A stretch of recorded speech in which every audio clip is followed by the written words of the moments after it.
நம்ம இப்ப 317 இருந்து பார்ப்போம் இன்னைக்கு. சரியா?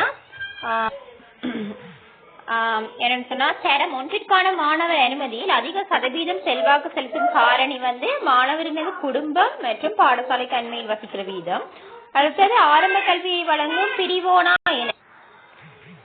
பிரிவோனா எவ்வாறு அழைக்கப்படும்? மூலிக, அதாவது பேசிக் பிரிவோனா என அழைக்கப்படும். இலங்கை மக்களின் எழுத்தறிவு வீதம் 97.4 வீதம். பாடசாலை ஒன்று உள்ளடக்கப்படும் பிரதேசத்தின் பரப்பளவு 2 கிலோமீட்டர். தற்போது இலங்கையில் காணப்படும் கோட்டக்கல்வி அலுவலகங்களின் எண்ணிக்கை 312. இலவச சீருடை அறிமுகப்படுத்தப்படும் காலகட்டத்தில் கல்வி அமைச்சராக இருந்தவர் ரணசிங்க பிரேமதாச. புதிய பாடத்திட்டத்தின் பிரகாரம் காபோத சாதாரண மாணவர்களுக்கான கட்டாய பாடங்களின் எண்ணிக்கை 7. குறைவாக காணப்படும் பாடசாலை வகை 1AB பாடசாலைகள். தேசிய மற்றும் மாகாண பாடசாலைகள் தற்போதைய அரசியல் ஜாப்பில் எந்த சீர்திருத்தத்தின் ஊடாக உருவாக்கப்பட்டது? 13வது சீர்திருத்தத்தின் ஊடாக உருவாக்கப்பட்டது. காபோது உயர்தரத்தின் தேசிய தொழில் தகமை மட்டம் எவ்வளவு? மட்டம் லெவல் 4, NVQ லெவல் 4. இலங்கையில் எப்பல்கலைக்கழகம் செயற்கை நுண்ணறிவு பாடநெறியை முதலில் ஆரம்பித்தது? மொரட்டுவை பல்கலைக்கழகம். இலங்கையில் அதிக பாடசாலைகளை கொண்ட மாவட்டம் குர்நாகல். இறுதியாக மருத்துவ பீடம் அறிமுகம் செய்யப்பட்ட பல்கலைக்கழகம் ஊவா வெல்லச பல்கலைக்கழகம்.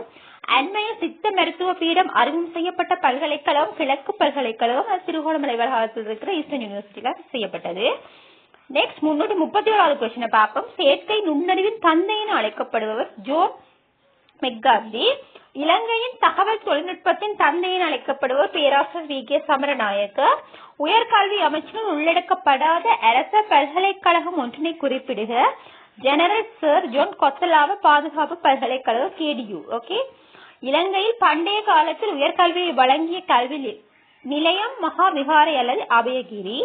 காபோத சாதாரண தரம் சர்வதேச அளவில் எந்த மட்டத்துக்கு சமமானது? GCSE, அதாவது இங்கிலாந்து முறைமைக்கு சமமானது. பல்கலைக்கழகங்கள் மானியங்கள் ஆணைக்குழு எப்போது ஸ்தாபிக்கப்பட்டது? 1978ஆம் ஆண்டு ஸ்தாபிக்கப்பட்டது. பரீட்சை முறைமையை எந்நாட்டவர் உலகில் அறிமுகம் செய்தனர்? சீனா. இலங்கை வரலாற்றில் மிக குறுகிய காலம் கல்வி அமைச்சராக இருந்த விஜயதாச ராஜபக்ஷ அல்லது ரிச்சர்ட் பத்ரன. முதலில் இலவச பாடநூல் வழங்கப்பட்ட ஆண்டு 1980ஆம் ஆண்டு. இப்ப நம்ம பார்க்க போற விடயங்கள் தேசிய மற்றும் மாகாண பாடசாலைகள் பற்றி சில தகவல்கள் பற்றி தான் பார்க்க போறோம். சரியா? ஓகே. அதுல 340வது கொஸ்டினை பார்ப்போம். தேசிய பாடசாலைகள் அதிகம் காணப்படும் மாகாணம் மேல் மாகாணம் 79 பாடசாலைகள் காணப்படுகின்றது. தேசிய பாடசாலைகள் குறைவாக காணப்படும் மாகாணம் வடமத்திய மாகாணம் 17 பாடசாலைகள் காணப்படுகின்றது. தேசிய பாடசாலைகள் அதிகம் காணப்படும் மாவட்டம் கொழும்பு 31 காணப்படுகின்றது. தேசிய பாடசாலைகள் குறைவாக காணப்படும் மாவட்டம் கிளிநொச்சியில 3, முல்லைத்தீவுல 3 காணப்படுகின்றது. மாகாண பாடசாலைகள் அதிகம் காணப்படும் மாகாணம் மத்திய மாகாணம் 1451 பாடசாலைகள் காணப்படுகின்றது. மாகாண பாடசாலைகள் குறைவாக காணப்படும் மாகாணம் வடமத்திய மாகாணம் 788 பாடசாலைகள். மாகாண பாடசாலைகள் அதிகம் காணப்படும் மாவட்டம் குருநாகல் மாவட்டம் 137 பாடசாலைகள். மாகாண பாடசாலைகள் குறைவாக காணப்படும் மாவட்டம் கிளிநொச்சி மாவட்டம் 101 பாடசாலைகள். அரச பாடசாலைகள் அதிகம் காணப்படும் மாகாணம் மத்திய மாகாணம் 1507 அரச பாடசாலைகள் காணப்படுகின்றது. அரச பாடசாலைகள் குறைவாக காணப்படும் மாகாணம் வடமத்திய மாகாணம் 105 காணப்படுகின்றது. அரச பாடசாலை அதிகம் காணப்படும் மாவட்டம் குருநாகல் மாவட்டம் 168 பாடசாலை காணப்படுகின்றது. அரச பாடசாலை குறைவாக காணப்படும் மாவட்டம் கிளிநொச்சி மாவட்டம் 104 பாடசாலைகள் காணப்படுகின்றது. சரியா? ரைட். இதெல்லாம் நோட் பண்ணி வச்சுக்கோங்க. அடுத்தது 2025ஆம் ஆண்டு முதலாம் தரத்துக்கு உள்வாங்கப்பட்ட மொத்த மாணவர்கள் 2,66,281 மாணவர்கள். இலங்கையில் உள்ள மொத்த பாடசாலை மாணவர்கள் சரியா 37 மில்லியன். சரியா? 3747,544 சரியா மாணவர்கள். இதை நீங்க ஒழுங்கா கால்குலேஷன் பண்ணி பாத்துக்கோங்க. இப்ப நான் சொல்ல சரி இந்த மாதிரி சொல்லிட்டேன்டா. சரி, ஓகே. அடுத்தது இலங்கையில் காணப்படும் மொத்த ஆசிரியர்களின் எண்ணிக்கை, மொத்த அதிபர்களின் எண்ணிக்கை, இலங்கையில் காணப்படும் மொத்த பாடசாலைகள், மாகாண பாடசாலைகள் 9651, மாகாண பாடசாலைகள் 9651, தேசிய பாடசாலைகள் 396.